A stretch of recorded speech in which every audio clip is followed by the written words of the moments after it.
మనం మన గుణాలను చూసి కాదు కదా. కాబట్టి ఆ ప్రియవ్రతుడుట ఆయన, ప్రియమైన వ్రతమును కలిగినవాడు. అంటే వ్రతం అంటే పూజాధికం, యజ్ఞాదులు మొదలైనటువంటివి, అవంటే చాలా ఇష్టమైనటువంటి వాడు. అయితే కొంతమంది నిగమశర్మలు కూడా ఉంటారు.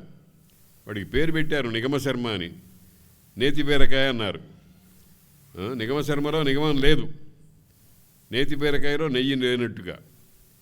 కాబట్టి అటువంటివి కాదు. ఉత్తానపాదుడు, పాదము ఉత్తానంగా అయింది అంటే అట తిరిగింది. అంటే భూమికి తాకవలసిన పాదము భూమికి తాకకుండా ఆకాశం వైపు పెట్టుకుని ఉన్నటువంటిది. అంటే వాటిలో జ్ఞానం అనేటువంటిది పొటమరించింది అనేటువంటి సంకేతం అన్నమాట. అటువంటి ప్రియవ్రత ఉత్తానపాదులను, అనువారులను, తత్పుత్రికలు, తత్పుత్రులను, ప్రాచీన బర్హియు, రుభువు, వేన జనకుండగు అంగుడును. అంగమహారాజును ఒకడున్నాడు, వాని కుమారుడు వేణుడు. వేణుడు చాలా దుర్మార్గుడు.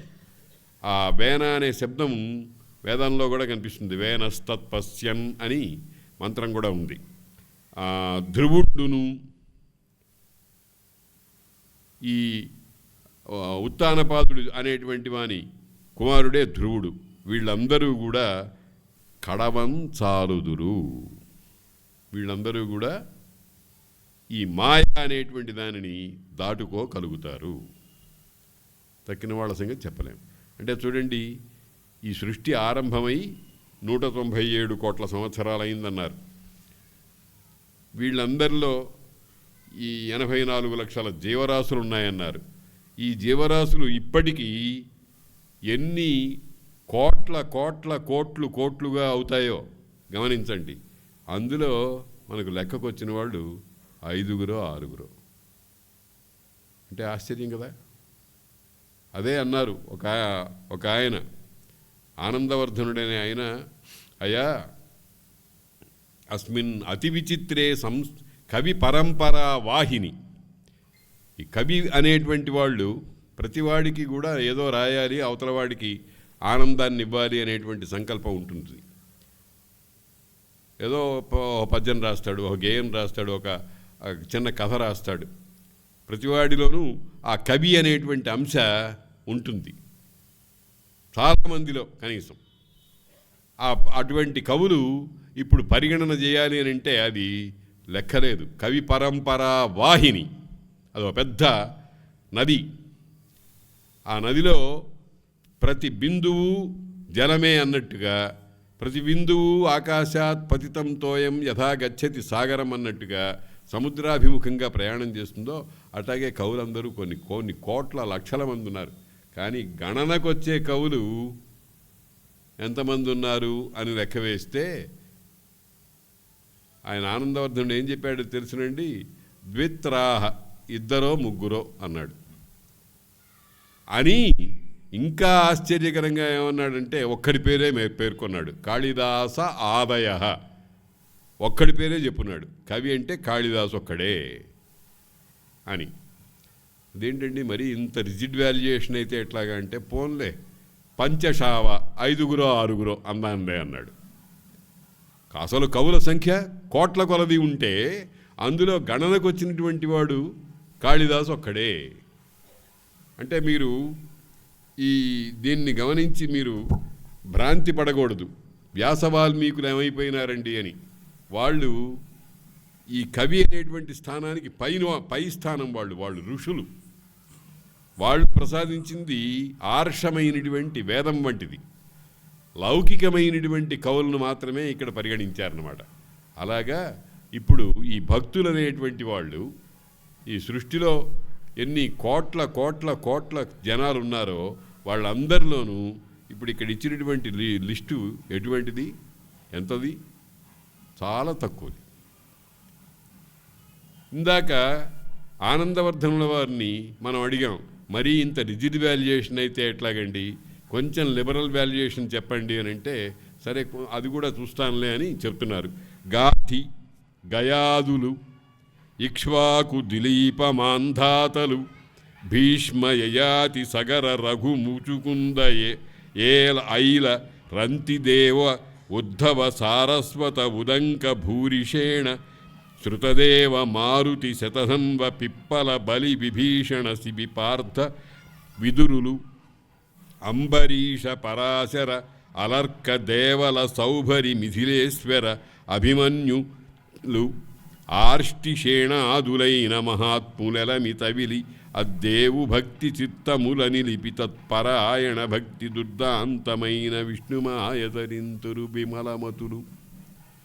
అంటే ఇందాక నేను చెప్పినట్టుగానే కాళిదాసాదయ ద్విత్రాహ పంచశావ అన్నట్టుగా మొదట ఆ ప్రహ్లాదుణ్ణి, రుద్రుణ్ణి, సనకాదులైనటువంటి వాళ్ళని, తర్వాత స్వయంభవ మనువును, శతరూపను, ఇటువంటి వాళ్ళని కొంతమందిని చెప్పి మరికొంతమందిని ఆ లిస్టును కొంచెం పెంచాడు. ఎవరా పెంచినటువంటి వాళ్ళల్లో వచ్చింది? గాధి, గయుడు, ఇక్ష్వాకువు, దిలీపుడు, మాంధాత, యయాతి, సగరుడు, రఘువు, ముచుకుందుడు, ఐలుడు, రంతిదేవుడు, ఉద్ధవుడు, సారస్వతుడు, ఉదంకుడు, భూరిషేణుడు, వీళ్ళందరూ పురాణాల్లో మనకు వస్తారు. వీళ్ళందరి కథలు వస్తూ ఉంటాయి. దీన్నే వంశానుచరితం అంటారు. ఇది భక్త వంశానుచరితం అన్నమాట.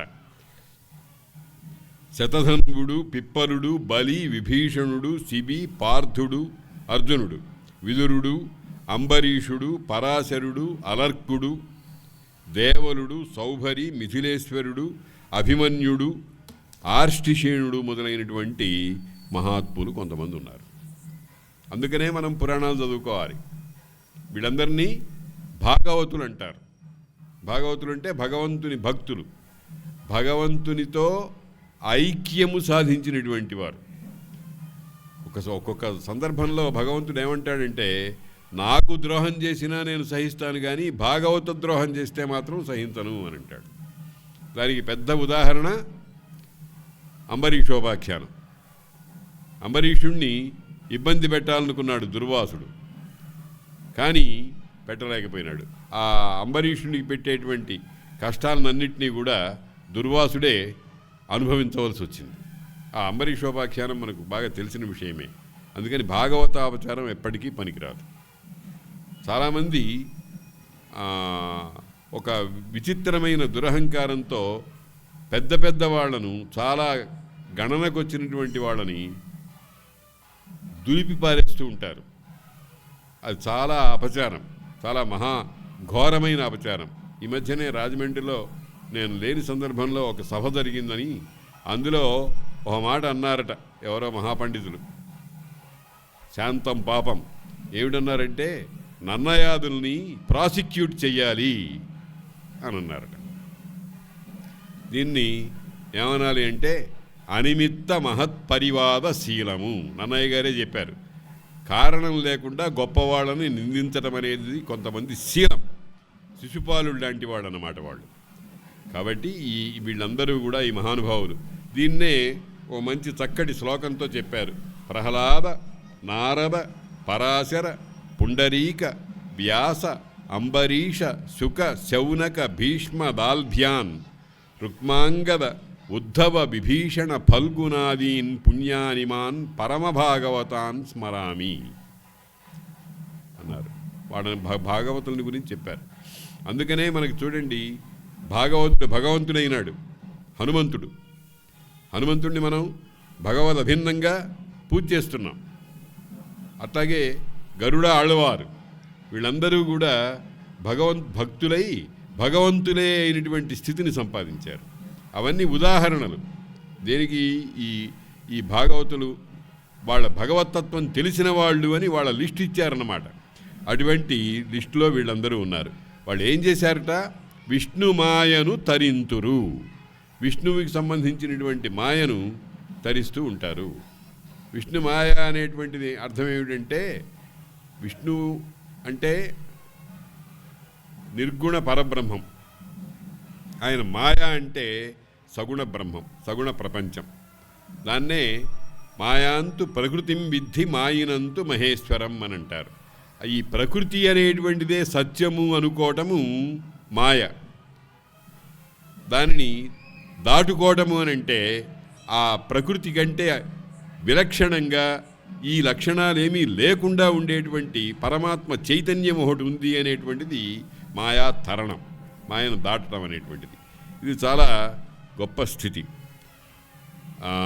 కాబట్టి అని చిట్ట చివరికి ఒక అద్భుతమైన మాట అన్నారండి. ఆ విష్ణుమాయ తరించడానికి కావలసినటువంటి ఒకానొక పదార్థాన్ని ఇక్కడ పేర్కొన్నారు. దాని పేరేమిటంటే విమలమతి. విమలమతి, ఏ విధమైనటువంటి మాలిన్యము లేని బుద్ధి. బుద్ధికి మాలిన్యం ఎట్టా వస్తుంది?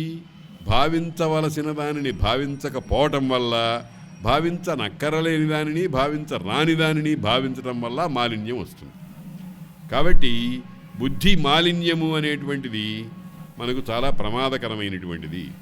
ఆ విమల మతులు అనేటువంటి వాళ్ళు ఈ విష్ణుమాయను తరిస్తారు, విష్ణుమాయను దాటుకుంటారు. విష్ణుమాయను దాటుకోవడం అంటే, మాయను దాటుకోవడం అంటే అర్థం ఏమిటి? విష్ణువులో ఐక్యమైపోతారు. ఆ విష్ణువులో ఐక్యమైపోయేదాన్నే వాళ్ళు వైష్ణవులు ఏమంటారంటే సారూప్య సామీప్య సాలోక్య సాయుధ్యములు అని అంటారు. అది అద్వైతులు ఏమంటారంటే బ్రహ్మవిత్ బ్రహ్మైవ భవతి అని అంటారు. ఇది ఆ స్థితిని ఇక్కడ వర్ణిస్తున్నారు అన్నమాట.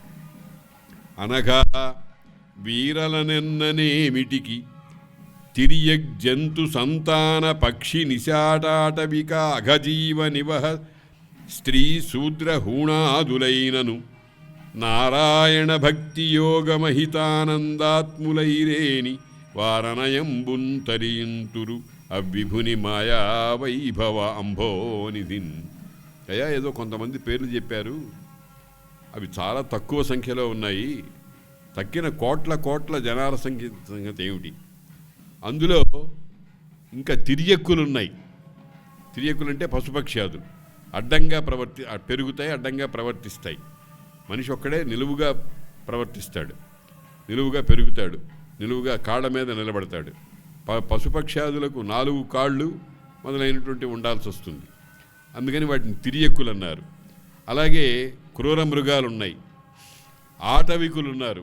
వాళ్ళకి ఇంకేమీ తెలియదు, వాళ్ళకి ఒకటే తెలుసు, ఏమిటంటే కడుపు నింపుకోవాలి, ఎవరినైనా చంపైనా సరే అనేటువంటి భావంతో ఉంటారు. అటువంటి ఆటవికులు. తర్వాత అఘజీవులు, పాపమే వాడు చేస్తూ ఉంటాడు. పాపం చేయటం అంటే ఎట్లాంటిదంటే, విశ్వామిత్రుల వారు జగత్ కళ్యాణం కోసం యజ్ఞం చేస్తుంటే ఆ యజ్ఞగుండంలో రక్తాలు కుండలు తీసుకొచ్చి పోశారు. పోసినందువల్ల ఇది చెడుతుంది, కానీ వాడికేమొస్తుంది?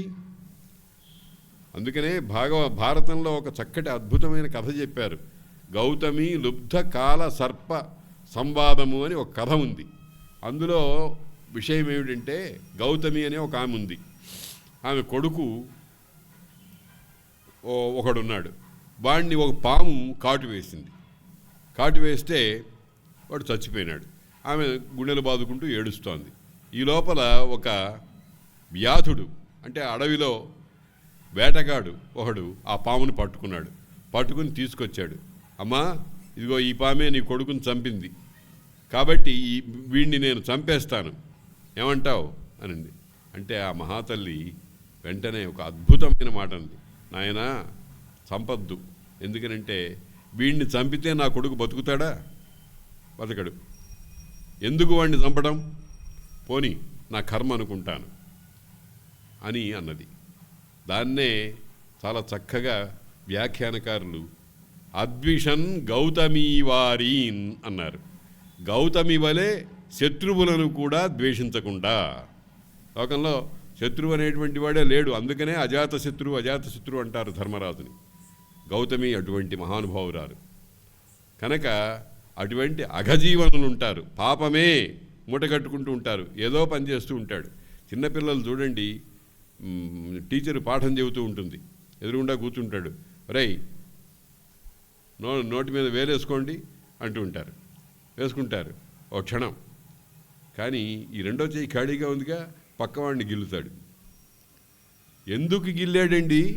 గిల్లితే వీడికి ఏమొచ్చిందండి? ఏమీ రాదు. అది రాక్షస ప్రవృత్తి. అటువంటి వాళ్ళని అఘజీవనులు అంటారు. అహజీవనులు అంటారు. వాడు కయ్యమంటాడు, వెంటనే టీచర్ వస్తుంది, వీడి నెత్తి మీద 4 దెబ్బలు పడేస్తుంది. దండం దశగుణం భవేత్ అని జరుగుతూ ఉంటుంది. కనుక ఈ సృష్టిలో పాప జీవనం అనేటువంటిది కొంతమంది చేయకుండా ఉండలేరు. వాళ్ళ ప్రవృత్తి దాన్నే పాశవిక ప్రవృత్తి అంటారు. పశువు కంటే హీనమైనటువంటిది. పశువుకి వివేకం లేదు, తనకు కావలసినటువంటి ఆహారం సంపాదించడానికి ఏ పనైనా చేస్తుంది.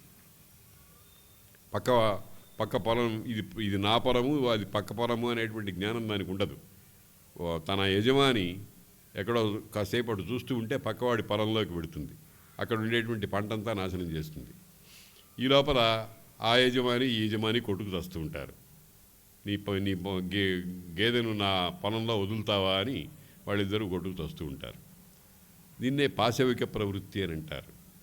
ఇట్లా మనం సృష్టిలో అనేకమైనవి చూస్తున్నాం.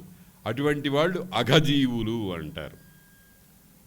అఘజీవుల్లో మనం చెప్పుకోదగినటువంటి వాడు తిన్నడు, శ్రీకాళహస్తి. అతడు కిరాతకుడు, అయినా అతనికి జ్ఞానోదయమైంది. అఘజీవ నివహ స్త్రీ ఆడవాళ్లకు మరి ప్రాచీన కాలం నుంచి వాళ్లకు ఈ వేద విద్యా సంస్కారము లేదు అని అన్నారు. ఎందుకనంటే స్త్రీ అనే మాటకు చాలా చక్కటి అర్థం చెప్పారు. సకారము సత్వగుణానికి, తకారము తమోగుణానికి, రకారము రజోగుణానికి సంకేతమని సకార రకార తకారములు మూడింటి యొక్క యోగము చేత ఏర్పడినటువంటి మనస్తత్వం ఏదైతే ఉందో ఆ మనస్తత్వం కలిగిన వాళ్ళు మాత్రమే స్త్రీలు అని అర్థం. వాళ్లకు భగవద్జ్ఞానం కలగటం అనేది కష్టం.